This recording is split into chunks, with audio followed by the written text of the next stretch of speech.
Well, I think Agastya as an organization is quite inspirational in general. In many ways, the story was already there, and I had been fortunate enough to see it unfold from the very beginning. So, in a true sense, I think the foundations or the groundwork or the stray anecdotes that eventually were pieced together to actually make this the book come to life, they were all floating around in different parts of the organization. And in 2019, just before the COVID crisis, we had this idea that we would put this all together and create, if not a repository, but at least a kind of a milestone that said that yes, the foundation has reached this point, and these are all the stories, and these are all the learnings, and these are all the people that have kind of made it, allowed us to bring Agastya to this point. And I think in a very real sense, it was all there, and someone had to kind of put it together and mesh it together. But it did involve a lot of groundwork.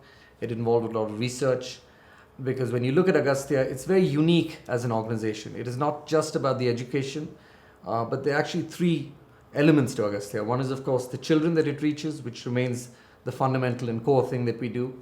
The other is the campus and all the ecological work that we've done there, which in many ways is taking science and applying it to reality and showing children and showing people who come that yes, our methods may be theoretical in some ways, but here's a practical application of how this can actually be done. And the third thing is the actual building of the organization that is Agastya.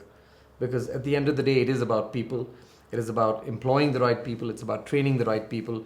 It's about building those systems that even I would say large corporations sometimes struggle with, especially as they grow, especially as they add layers to their own hierarchies. And Agastya has somehow managed to do all these three things in a very, very unique way. I think creativity is, as I always say, isn't really a tagline that they sell. It's really woven into the DNA of Agastya. And so doing that, of course, required interviews. I must have interviewed over 100 people, donors, management, ex-employees, current staff, students as well, who were, have gone through the Agastya system and come out. So it's been quite a labor of love in terms of putting it all together.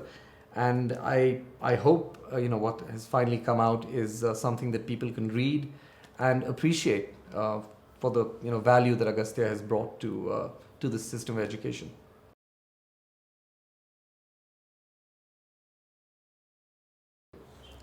I think the confidence and caring part of it is a huge thing that Agastya has done. A lot of the children we spoke with, the confidence that they had, the self-assuredness that they had, and a lot of it attributed to Agastya's intervention. A lot of it attributed to the fact that maybe some of them were quite quiet and had no direction at one point, and they were given the tools, they were given the thought patterns, or at least the way to think about their own futures, in a way that maybe their schools and their existing teachers might not have given. And so now when we meet a lot of the young instructor leaders who are, Agastya's, the children with exceptional aptitude that Agastya has kind of pushed through its system, we find that they're in a very different place to where they were when they may have started out.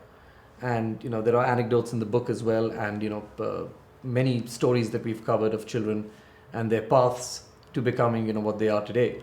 And a lot of it has the, unmistakable strain of Agastya's influence in, their most formative years.